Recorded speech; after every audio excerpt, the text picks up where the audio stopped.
Shalom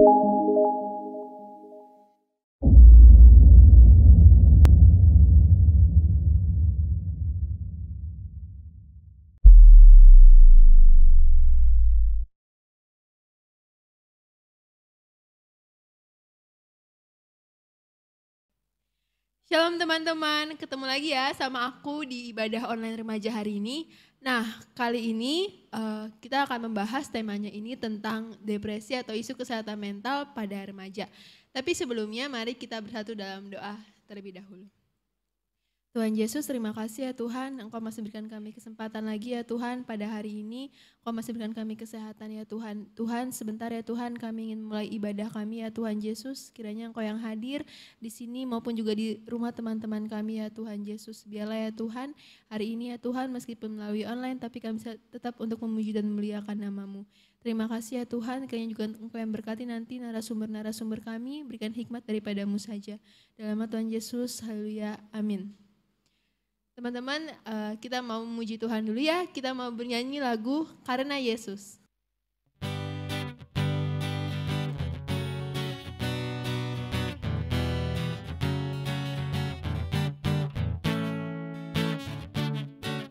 Hari ini adalah lembaran baru bagiku. Ku di sini karena Kau yang memilihku. Tak pernah ku ragu akan cinta-Mu. Ambillah diriku dengan melodi untukku. Dan bila aku berdiri tegak sampai hari ini, bukan karena kuat dan hebatku, semua karena Yesus, semua karena Yesus. Tak mampu diriku dapat berdiri tegak. Terima kasih Yesus.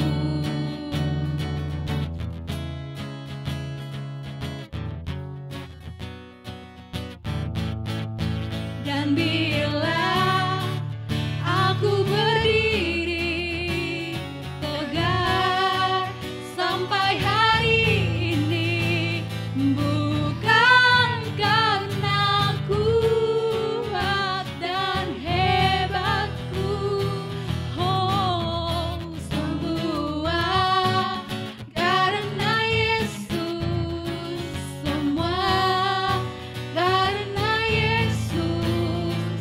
Tak mampu diriku dapat berdiri tegak.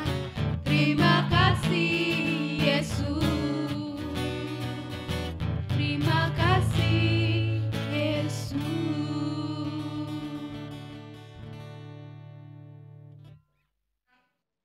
Nah teman-teman, kita sebentar lagi akan terhubung dengan kedua narasumber kita yang pasti udah gak asing lagi nih buat kita.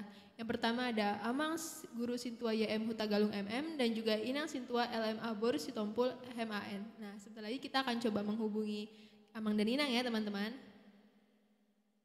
Selamat hari Minggu semua remaja. Selamat hari Minggu semua. Selamat hari Minggu Amang Inang. Salam sehat, Salam sehat. damai sejahtera dan sukacita. Amin. Ya. Itu kita semua ya Amang Inang. Begitu Ya, juga dengan pokoknya. Amang dan Inang, semoga sehat selalu ya Amang Inang. Amin. Iya, Amin. Amang Inang. Ya, kita mulai aja ya langsung Amang Inang. Ya, Boleh. oke. Ya, aku mau ini pertanyaan pertama aku tunjukkan untuk Amang terlebih dahulu. Oke. Banyak ini Amang Inang remaja-remaja yang akhir-akhir ini merasa depresi. Nah, menurut Amang sendiri apa aja sih faktor penyebab depresi kepada remaja? Kalau menurut Amang ada 3 faktor. Ya. Pertama itu faktor di keluarga.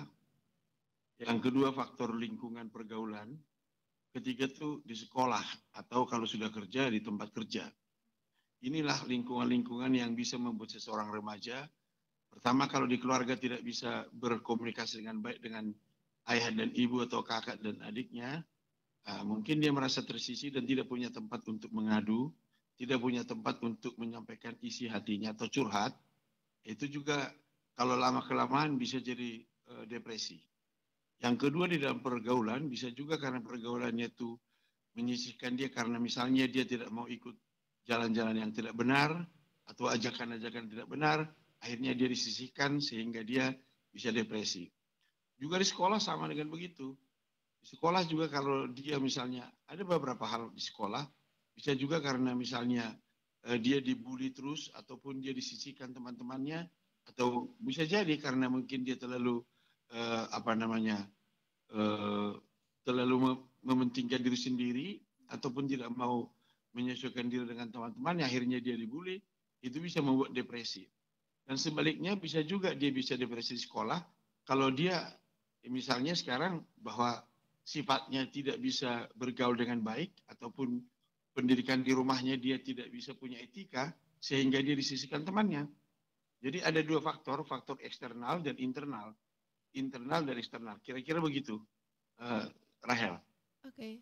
Nah, untuk Inang nih sebagai seorang ibu, bagaimana menanggapi seorang anak yang kurang bisa terbuka terhadap orang tuanya? Begini, memang pribadi manusia dari dua ya, terlepas dari mau dia tua, remaja atau dewasa. Yang pertama adalah introvert, yaitu tertutup. Yang kedua adalah ekstrovert, yaitu dia terbuka. Memang lebih gampang orang-orang yang ekstrovert, dia akan keluar, orang seperti ini yang memang depresinya tidak seperti orang yang introvert, tertutup untuk diri sendiri. Nah, sekarang bagaimana cara mengatasi orang-orang yang tertutup seperti ini di keluarga? Yang pertama, ini yang paling dasar adalah harus adanya parenting seminar yang dilakukan oleh gereja. Karena masalah seperti ini kita tidak bisa tangani dengan begitu saja. Harus ada sistem, harus ada cara. Ya, ada ilmu menangani seperti begini. Nah, bagaimana caranya? Ya, secara umum kita melihat ibu khususnya harus pandai melihat, harus mau tahu, jangan cuek, harus mempelajari tiap anaknya. Kalau dia punya anak 3, dia harus kenali tiap anak ini. Nah, dia juga harus tahu kapan anak ini murung, kapan anak ini marah, kapan anak ini gembira. Nah, begitu dia membaca, dia juga harus kenali anak ini apakah introvert, apa ekstrovert. Kalau introvert, ibu harus terlebih dahulu mendekatinya, menggali. Kalau anak ini terus tertutup, dia harus gali terus dengan caranya. Makanya peran ibu itu harus harus jadi guru yang beri contoh, memberikan pengajaran, harus jadi orang tua tempat dia mengadu, harus menjadi sahabat atau teman. Yang susah adalah menjadi sahabat dan teman. Karena orang tua biasanya tidak mau dianggap sedatar dengan anak. Ada gengsinya, ada harga dirinya, ada macam-macam. Ini yang harus kita hapus di era modern ini. Harus bisa jadi teman, harus bisa jadi sahabat. Karena sahabatlah yang bisa tempat kita mencurhatkan isi hati semua, dan sahabat itu pun harus bisa dipercaya. Dia mau menampung semua isi hati ini, sekaligus memberikan jalan-jalan keluar. Jadi ibu harus aktif. Kalau anak tertutup, ibu harus aktif. Tidak bisa langsung pakai lingkarannya. Itu caranya. Oke, nah itu kan kalau dari segi seorang ibu. Nah, lalu kalau menurut Amang dari segi seorang bapak, seberapa pentingkah peran seorang bapak dalam kesehatan mental seorang anak? Menurut Amang, ya memang pertama sama dengan seorang ibu, memang harus bisa mengikuti pola tingkah laku anak sehari-hari, karena harus kita tahu anak itu lagi in the mood atau tidak in the mood, ataupun ya lagi bad mood, atau dia lagi ngapain, itu harus bisa kita lihat. Karena tanda-tanda itu sebenarnya nggak susah. Misalnya seorang anak tidak mau keluar dari kamarnya tidak mau makan. Nah, itu kan seorang ayah pun harus bisa bertanya kepada istrinya, ada apa dan kenapa? Karena secara iman juga harus bertanya ada apa. Dan kedua, suami istri harus berkomunikasi dengan baik untuk mengetahui mengetahui emosi yang ada pada anaknya. Dan kedua, menurut saya pertama kembali kepada iman. Jadi suami istri harus bisa juga memberikan khotbah-khotbah melalui perbuatan, bukan hanya dengan kata-kata, dengan perbuatan-perbuatan kepada anak-anak bahwa kita itu adalah menjadi imam, seorang ayah sebagai imam, dan ibu sebagai tiang doa, itu harus kita tunjukkan di setiap rumah tangga. Karena memang apa yang dihadapi seorang keluarga tidak mudah menghadapi anak sekarang, apalagi dengan lingkungan-lingkungan yang sangat menekan terhadap anak-anak dengan multi problem yang ada di tengah-tengah pergaulan atau sekolah dia. Itu menurut Amang. Jadi orang tua ayah harus sama juga memperhatikan pola laku, tingkah laku anaknya setiap hari. Jangan sampai terlalu jauh. Itu dari Amang. Rahel. Tapi kan Amang seorang bapak ini dikenal cenderung lebih keras ya sama anaknya. Nah, gimana Amang supaya tegasnya seorang bapak itu nggak salah gitu poinnya untuk si anak?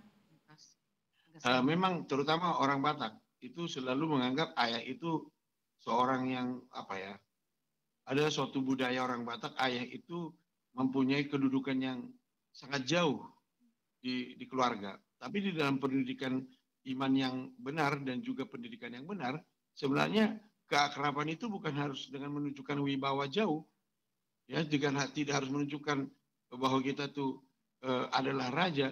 Malah kalau Amang sekarang dengan anak-anak Amang belajar minta maaf.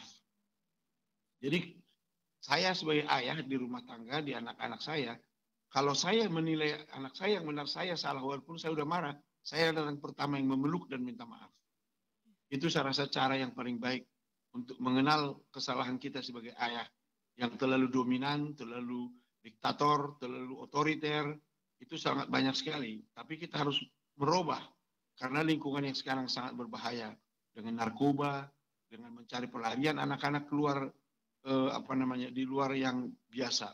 Demikian Rahel.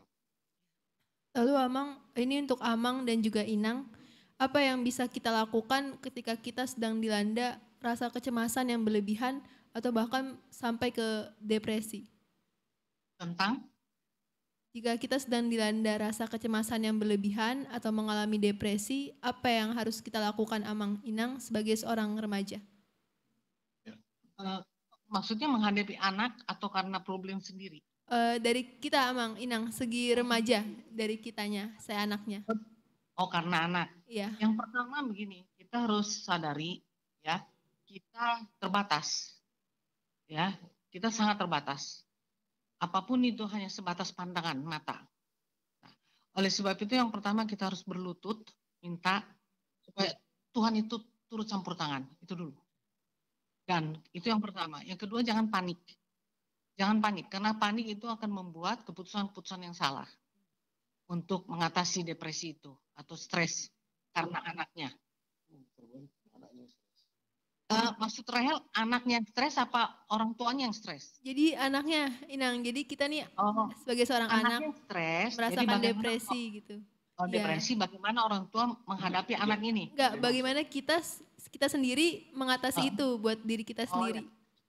Ya, yang pertama begini. Yang pertama, di atas segalanya, kita harus cari Tuhan. Makanya pendidikan iman itu harus dimulai dari semenjak dia lahir pun. Tiap hari, tidak boleh absen, harus kita mengajar anak mengandalkan Tuhan. Karena kita hidup di dunia tidak akan lepas dari stres, begitupun anak remaja. Jadi kita sebagai remaja, yang pertama sama teman atau siapapun lingkungan, ajaklah untuk kembali kepada Tuhan. Itu yang pertama. Yang kedua, anak ini harus mencari, jangan terlalu lama diam dengan kestresannya, tapi carilah siapa yang paling tepat untuk kita curhat. Kalau bukan kedua orang tua, tante, opung, siapapun, harus keluar dari dirinya, harus curhat. Jangan menunggu sampai itu betul-betul full, nanti yang terjadi adalah seperti tadi, ada niat membunuh diri, ada niat putus asa, ada dan sebagainya. Kalau sudah sampai full, makanya sebelumnya anak-anak ini terus harus mencari tempat di mana dia harus bisa curhat. Yang ketiga, selalu pergi ke tempat yang positif. Contoh, teman-teman di BNB itu positif. Ya kan? Ke gereja, remaja gereja positif. Teman di kampus yang ada persekutuan doanya itu positif. Terus ke saudara-saudara, anak-anaknya, misalnya keponakan apa yang kita tahu mereka selalu berada di dalam persekutuan, dalam iman, kita pergi ke sana. Jangan sekali-kali pergi ke tempat yang memang sudah berkumpul orang-orang putus asa. Nanti kita akan terbawa ke sana. Menurut Amang. Dari Amang, Rahel? Iya, Bang.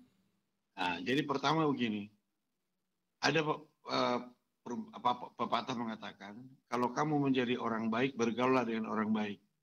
Kalau kamu menjadi orang besar, bergaullah dengan orang besar.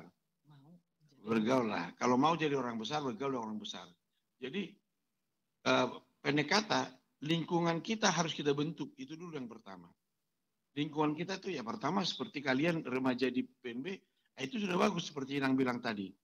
Dan begitu pun di sekolah, harus memilih kawan. Bukan karena sombong. Tapi kalau memang dia kecenderungannya tuh katakanlah mabok-mabok ataupun berbuat yang enggak, ya kita harus berani untuk tidak bergaul dengan mereka.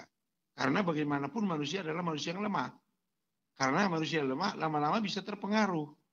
Nah jadi di sini kita harus pertama membentuk diri kita, saya nggak mau. Sebagai contoh dulu waktu Amang masih remaja di Bandung, teman Amang semua dari sekolah itu pemain musik, pemain band segala macam. Itu sampai band-band yang terkenal. Tapi Amang pikir, Amang lihat, kalau saya ikut jadi main band terus, wah, saya masa depan saya gimana? Nah, waktu masa remaja kita harus sudah berani memikirkan, nantinya saya mau kemana? Nantinya saya mau kemana? Nah, dengan adanya keinginan kita untuk maju, kita harus memilih teman yang bisa mendorong maju. Nah, begitupun untuk mencari curhat kita. Kita harus cari orang-orang, teman-teman yang berpikir lebih dewasa, lebih imani. Ya mungkin seperti Ibu Inang bilang tadi, tante kita, om kita. Nah, tapi yang pertama memang kalau bisa kita belajar juga untuk curhat ke orang tua kita, bisa berkomunikasi dengan baik. Karena bagaimanapun orang tua jauh lebih cinta kepada anak daripada orang lain. Itu dari Amang. Nah ini terakhir nih untuk Amang dan Inang, apakah ada pesan untuk kami remaja HKI Tangerang, terutama dalam pelayanan kami ini? Oke, dari Amang pertama udah bagus pelayanan kalian, ya, tapi cobalah kalian dulu menarik teman-teman yang lain untuk bersekutu, dan mungkin kita harus belajar juga sekarang membentuk semacam suatu penalahan Alkitab untuk remaja, penalahan Alkitab. Kalau di gereja lain dikatakan komsel, ya komsel. Ya, jadi mungkin dibentuk gitu supaya makin dalam penalahan Alkitab remaja. Ini yang harus kita bentuk di HKI Tangerang supaya kita bisa lebih mengenal Tuhan lebih dalam, dan dengan adanya iman kita kepada Tuhan Yesus Kristus, kita akan tangguh, akan terkuat menghadapi tantangan, tekanan, ancaman dari apapun. Karena iman kita lah yang menjadi kunci keberhasilan kita. Itu dari Amang, Rahel. Kalau dari Inang sendiri? Kalau dari Inang, itu, jadi kan kita tadi topik karena anak remaja yang rentan ini kan. Iya, Inang. Untuk jadi patah semangat dan sebagainya. Jadi memang diperlukan, seperti tadi Inang setuju itu yang komsel, udah lama Inang dan Amang berpikir tentang itu, yang namanya komunitas sel. Jadi bentuknya, karena kalian masih sedikit, nggak apa-apa, satu aja bentuknya, namanya komsel. Apa sih bedanya komsel dengan yang kalian lakukan setiap hari Sabtu? Yang biasa mendengar seperti ibadah biasa, ada bedanya yang Inang ikutin. Kalau di komsel itu terjadi two-way communication, ada dua arah. Komunikasi dua arah. Jadi tidak hanya pembicara satu di depan, yang lain mendengar lagu terus selesai. Bukan seperti itu. Jadi ada pemimpinnya yang memang kita tunjuk sudah matang dan dewasa, mungkin harus mungkin dihadiri atau dipimpin juga. Hadir, cukup hadir ya, tidak memimpin, hadir. Misalnya seperti inang fikar atau inang situa atau pendeta, tapi kalian yang memimpin kalian. Jadi terjadi curhat apa yang terjadi 1 minggu itu, apa yang terjadi 1 bulan itu. Lalu ditanyakan, dikomunikasikan, lalu dibuat jalan keluar. Semua bisa membuat jalan keluar, itulah menjadi pegangan bagi setiap orang yang seperti tadi, yang depresi, yang stres. Nah, itulah jadi suatu komunitas tempat menyalurkan curhat-curhat tadi. Mungkin ke mama papanya nggak bisa. Papa saya keras, mama saya sibuk, apa-apa tuh. Tusan maho, anomai, segala macam, banyak tuntutan. Gak semua ibu juga mau mendengar keluhan anak. Nah, kalau Komsel, pengalaman yang Inang lihat dari yang ada, itu jauh lebih terbuka. Jalan keluarnya juga jalan keluar yang tune in, karena sesama umur. Bukan jalan keluar dari opung-opung gitu, bukan jalan keluar dari mama-mama, tapi memang jalan keluar yang tune in. Dari sama remaja, sama-sama anak muda, sama-sama perempuan. Jadi lebih kena klop ke kita. Itu yang Inang harapkan. Bangunlah Komsel itu, tempatnya bisa di rumah-rumah, bisa juga di dalam gereja. Tapi caranya two-way communication. Itu dari Inang. Kasih Amang Inang atas sarannya. Semoga bisa segera terwujud di remaja KAI Tangerang ini. Ya. Amang Inang makasih juga ya atas waktu dan kesempatannya bersedia kita wawancarai jadi narasumber di acara kita.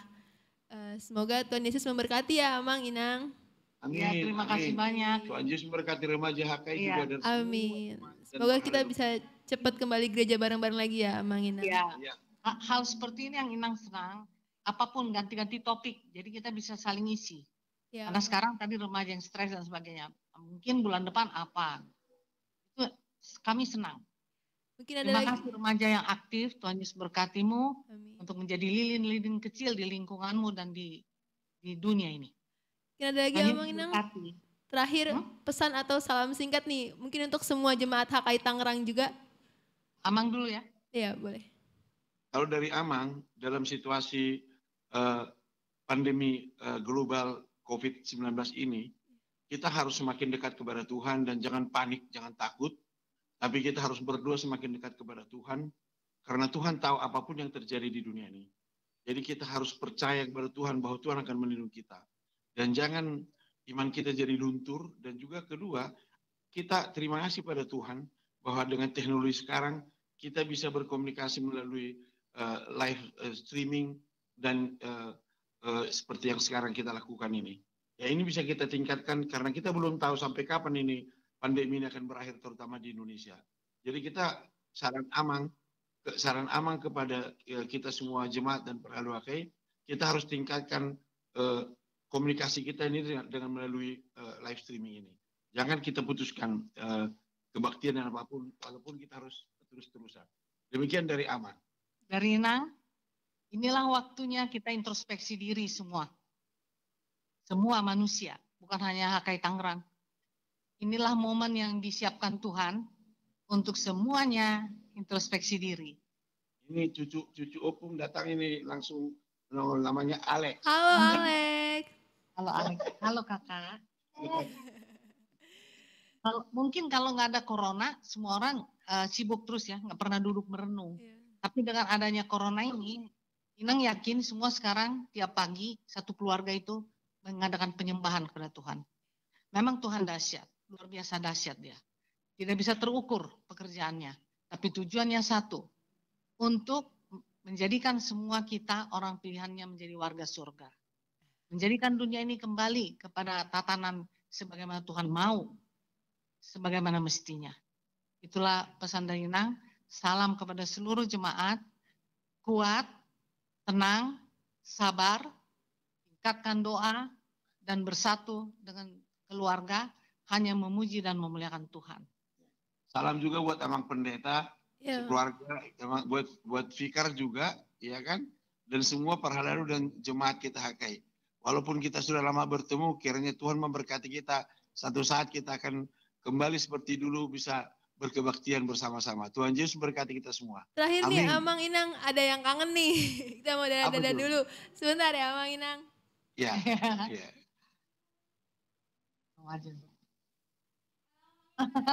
Halo. Halo. Halo. Ya. Apa kabar semuanya? Tuhan Yesus berkati. Dahsyat luar biasa. Amin. Amin. Dahsyat luar biasa. Yes, yes, Luar biasa. yes. Tuhan Yesus berkati. Dadah Maina. Sampai ketemu ya. Kami semua udah rindu juga Dadah. sama kalian nih. Kami Dadah, juga Alex. Alek, dadah. Dadah. Dadah Alex. Dadah, Alek, dadah. Ya. Shalom. Shalom. Nah teman-teman, sekarang kita udah dengan narasumber kita yang kedua, yang minggu lalu juga udah bareng-bareng sama kita nih sebenarnya. Ini dia Kak Fikar Irmawati Boru Manalu. Halo, shalom, selamat hari Minggu anak-anak remaja, adik-adik remaja yang ada di rumah. Shalom Kak, nggak bosen ya Kak sama kita ya, jangan bosen dong. Nah Kak, hari ini kita bahas tentang depresi pada remaja nih Kak. Nah sebenarnya Kak, di Alkitab sendiri apakah mengenal depresi itu apa? Iya, sebenarnya dalam Alkitab juga ada tokoh-tokoh Alkitab yang dituliskan orang yang depresi, dan ada juga tokoh-tokoh Alkitab yang mengalami patah hati. Jadi depresi ini adalah gangguan suasana hati atau mood yang ditandai dengan perasaan sedih yang mendalam. Jadi kita bisa lihat dari psikis ataupun dari segi psikologinya, dia terlihat murung, kemudian juga dia terlihat seperti cuek, dia tidak aktif di dalam keluarga ataupun dalam lingkungan, jadi dia lebih suka menyendiri. Jadi itu seperti itu orang-orang yang mengalami depresi secara psikologis. Nah, kalau dalam Alkitab itu ada beberapa nih tokoh yang mengalami depresi ataupun mengalami luka yang mendalam, patah hati, merasakan kesedihan yang mendalam. Yang pertama itu adalah Abraham. Nah, dalam Abraham ini dia pernah merasakan kekhawatiran dan ketakutan karena dia belum mempunyai keturunan. Jadi dia bertanya, Tuhan bagaimana nanti kalau aku mati, siapa nanti yang akan mewarisi harta saya? Jadi Tuhan berkata, kamu tidak usah khawatir, yang akan mewarisi hartamu adalah anakmu sendiri. Nah Tuhan mengatakan, lihatlah langit yang ada, di sana banyak bintang-bintang, seperti itulah nanti keturunanmu akan banyak di bumi ini. Nah kemudian juga ada yang kedua itu adalah Yunus. Yunus ini juga pernah mengalami yang namanya depresi, dia juga pernah pergi meninggalkan perintah Allah ketika dia disuruh untuk memberitakan firman, tapi dia meninggalkan Tuhan sehingga dia pernah masuk ke perut ikan. Pernah kan tahu kan Yunus di perut ikan. Nah, jadi tetapi ketika dia mendengarkan firman Tuhan, dia mendengarkan panggilan Tuhan, seruan Tuhan, dia mengalami pertobatan. Kemudian yang ketiga itu juga ada namanya Nabi Elia. Jadi seorang nabi juga pernah mengalami yang namanya depresi. Jadi Nabi Elia ini pernah depresi, dia mengalami yang namanya kelelahan, dia merasa capek dalam melayani karena begitu banyak musuh-musuh yang dia sudah bunuh. Contohnya nabi-nabi Baal yang sekitar 450 orang. Jadi dia merasa lelah, kecapean, dan dia merasa Tuhan ambillah nyawaku ini, aku sudah selesai. Tapi Tuhan memberikan pertolongan, kekuatan kepada dia. Ketika dia merasa kelaparan, kehausan, Tuhan memakai malaikat untuk membangunkan dia, memberikan dia makan dan minum sehingga dia mempunyai kekuatan. Kemudian juga Yeremia, dia juga pernah mengutip kelahirannya, kenapa Tuhan aku lahir di dunia ini. Jadi dia juga pernah mengalami yang namanya depresi. Yang kemudian juga Daud juga pernah mengalami depresi. Nah Daud ini ketika dia dikejar-kejar banyak musuh, ketika dia bersembunyi dan banyak orang yang akan membunuh dia, Daud ini mengalami ketakutan ataupun depresi pada saat itu. Tetapi ketika mereka mengalami kekhawatiran, ketakutan, depresi, mereka tetap mendengarkan seruan Tuhan dan mereka tetap menerima pertolongan yang daripada Tuhan. Jadi mereka tetap bersandar kepada Tuhan, tidak bersandar kepada pengertian mereka sendiri, tetapi mereka tetap mengandalkan Tuhan. Lalu Kak, gimana cara kita sebagai remaja Kristen ini untuk mengatasi rasa depresi itu sendiri? Ya, kalau secara Kristen untuk menghadapi depresi terhadap anak-anak remaja, karena juga kita harus lihat apa yang melatar belakangi dia menjadi depresi, apa masalahnya, apa dampaknya, kenapa dia menjadi memiliki sikap yang murung ataupun pendiam, dia lebih cuek dan tidak mungkin karena kurang perhatian dari orang tua. Jadi ada juga sebab latar belakangnya kenapa dia mengalami depresi. Atau mungkin juga karena dia dibully, seperti tadi yang dibilang amang guru dan inang guru ya. Mereka depresi karena dibully, dijauhkan teman-temannya. Itu juga salah satu faktor kenapa remaja juga mengalami yang namanya depresi. Nah, tapi firman Tuhan mengatakan kepada anak-anak remaja yang sedang mengalami kesedihan yang mendalam, itu adalah kita diajak untuk terbuka khususnya kepada orang-orang yang kita kasihi, misalnya orang tua, ya kan, kita harus terbuka kepada orang tua, masalah yang kita alami saat ini, dan orang tua juga harus berperan untuk terbuka kepada anaknya sendiri, yaitu menanyakan apa yang kamu alami hari ini, apa yang kamu rasakan, gejala apa yang kamu alami. Jadi melalui komunikasi yang kita bangun antara orang tua dan anak itu bisa mengobati depresi tersebut yang sedang dialami oleh anak-anak remaja pada saat ini. Kemudian juga ketika kita sudah tahu tadi latar belakangnya, identifikasi masalah, kita merumuskan masalah yang terjadi, kita kan sudah tahu nih latar belakangnya, karena mempunyai latar belakang yang berbeda, ada juga karena kehilangan orang yang dikasihi tadi, kemudian juga karena dibully atau dijauhi teman-temannya, atau kurang perhatian dari orang tua. Jadi kita harus lihat dulu nih, setelah kita identifikasi masalah, kita merumuskan masalah, apa nih solusi yang mau kita lakukan. Nah, jadi setelah kita melihat, mengetahui solusi yang mau kita lakukan, itu tadi adalah membuka komunikasi, menjalin komunikasi. Kita bisa juga curhat kepada orang tua tadi, kemudian juga kepada teman-teman terdekat yang bisa diajak curhat, yang bisa diajak untuk cerita, sharing apa yang dirasakan, apa yang dilakukan, apa yang sedang dihadapi. Jadi kita diajak untuk terbuka, kemudian juga sebagai orang yang depresi, yang sudah kita menjadi tempat curhatannya, kita itu tidak boleh menghakimi, kemudian juga kita harus empati, kita harus merasakan apa yang dirasakan ketika dia bercerita, jadi kita tidak boleh menghakimi dia. Jadi kita harus dengarkan, menjadi pendengar yang baik ketika dia bercerita kepada kita. Nah, setelah itu kita ajak dia untuk berdoa, kita ajak dia untuk menyanyikan misalnya lagu kesukaan, misalnya lagu kesukaanmu itu apa sih, lagu favorit yang kamu sukai, lagu rohani, nyanyikan sama-sama yuk gitu. Jadi itu adalah salah satu merangsang kita untuk mengingat kebaikan Tuhan dalam hidup kita. Kemudian setelah bernyanyi kita membaca firman Tuhan, dan itu tadi kita membentuk hubungan kepada Tuhan yang lebih intim kepada Tuhan. Terus Kak, apakah Kakak cukup hanya dengan berdoa atau dengan iman saja, atau kita juga perlu ke psikolog mungkin?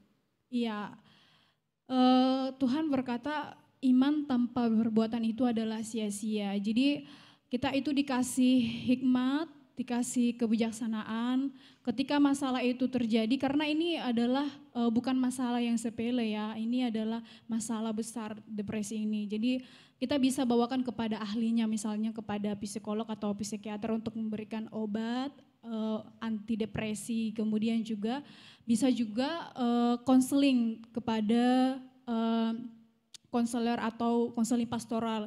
Jadi konseling pastoral ini akan ada nanti pendampingan. Jadi pendampingan itu adalah artinya itu menolong dia. Bagaimana sebenarnya menolong orang yang sedang depresi, yang sedang mengalami kecemasan, ketakutan dalam kehidupannya supaya dia tidak bertindak sampai bunuh diri. Jadi perlu ada pendampingan konseling. Jadi itu sangat dibutuhkan. Pendampingan pastoral ini menuntun dia, mengembalakan dia, menolong dia supaya dia lebih dekat kepada Tuhan.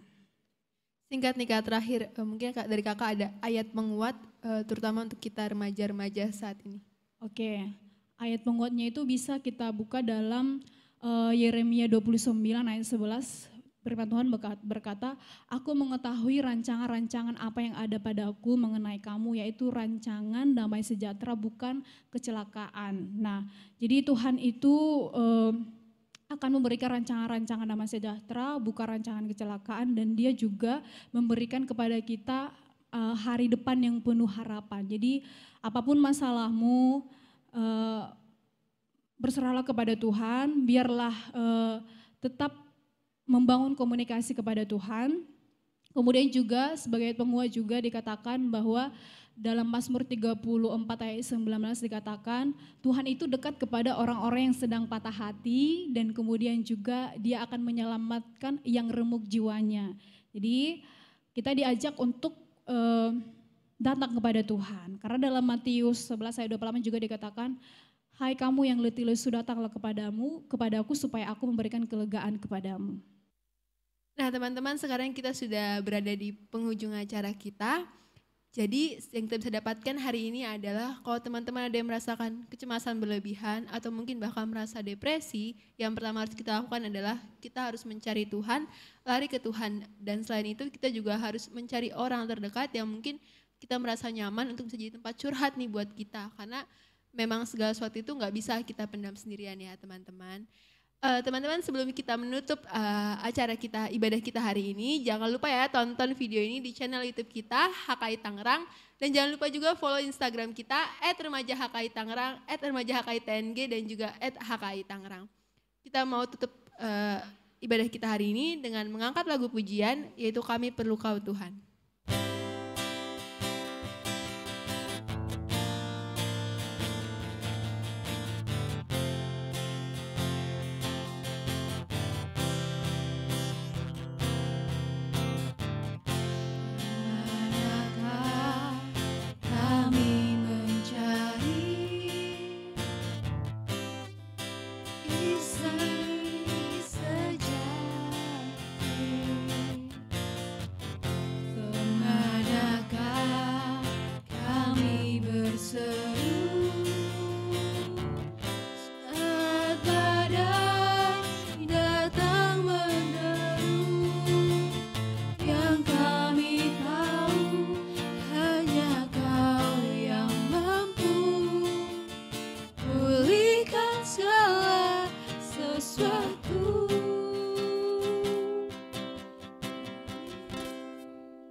Sekali lagi, kemanakah kami mencari Tuhan?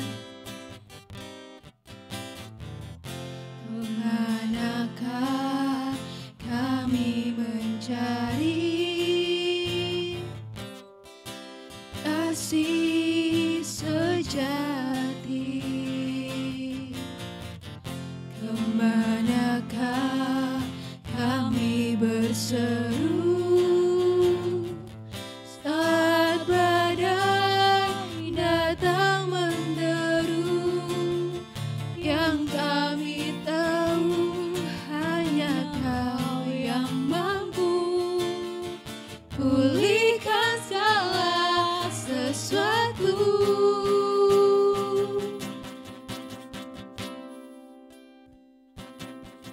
Kami perlukan keajaiban-Mu, kami butuhkan sentuhan tangan-Mu, kami tak dapat jalan sendiri, kami perlu Kau Tuhan, kami perlu Kau Tuhan. Kami perlu Kau Tuhan.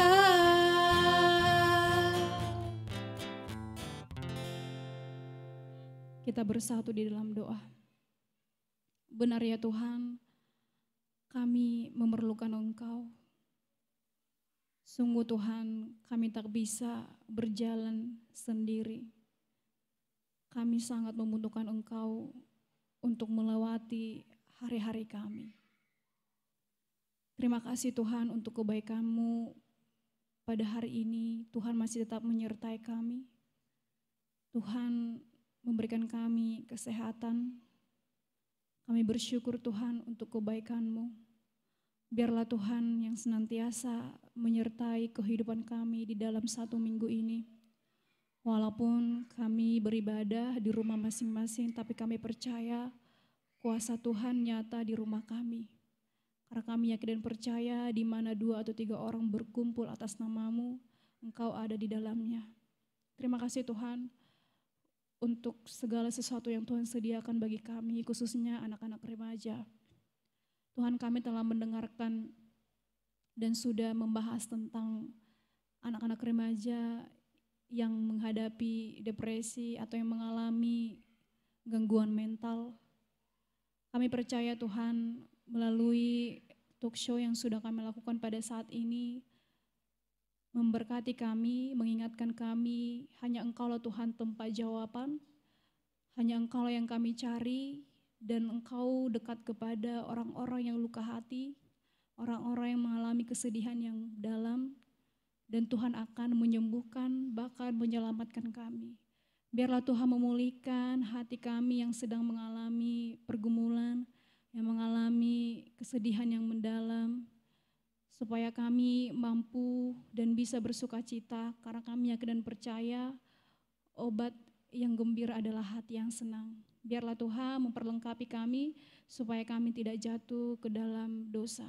Berkati kami Tuhan, berkati orang tua kami, berikan mereka kesehatan, panjang umur, dan jadikanlah kami Tuhan anak-anak yang takut akan Tuhan. Kau berikan hikmah dan kebijaksanaan kepada kami supaya kami berhikmah dan bijak dan menjadi anak-anak kebanggaan di tengah-tengah keluarga, khususnya di hadapan Tuhan. Inilah doa kami Tuhan, kami serahkan seluruhnya ke hadapan Tuhan, berkati bangsa kami ini, pulihkan Tuhan, biarlah Tuhan pulih dan banyak orang yang sembuh, yang sedang mengalami sakit penyakit, khususnya COVID-19 yang sekarang menyerang negara kami ini. Tuhanlah yang memulihkan. Di dalam kuasa-Mu ya Tuhan. Inilah doa kami, dalam nama anak-Mu Tuhan Yesus Kristus kami berdoa dan mengucap syukur kepada Tuhan. Marilah kita berdoa seperti doa yang diajarkan Yesus Kristus kepada murid-muridnya, doa Bapa kami. Bapa kami yang di surga, dikuduskanlah nama-Mu, datanglah kerajaan-Mu, jadilah kehendak-Mu di bumi seperti di surga. Berikanlah kami pada hari ini makanan kami secukupnya, dan ampunilah kami akan kesalahan kami, seperti kami juga mengampuni orang yang bersalah kepada kami. Dan janganlah membawa kami ke dalam pencobaan, tapi lepaskanlah kami daripada yang jahat. Karena Engkau yang punya kerajaan dan kuasa dan kemuliaan sampai selama-lamanya. Amin. Kita bernyanyi, Bapa terima kasih. Terima kasih. Bapa terima kasih, Bapa di dalam surga, ku berterima kasih.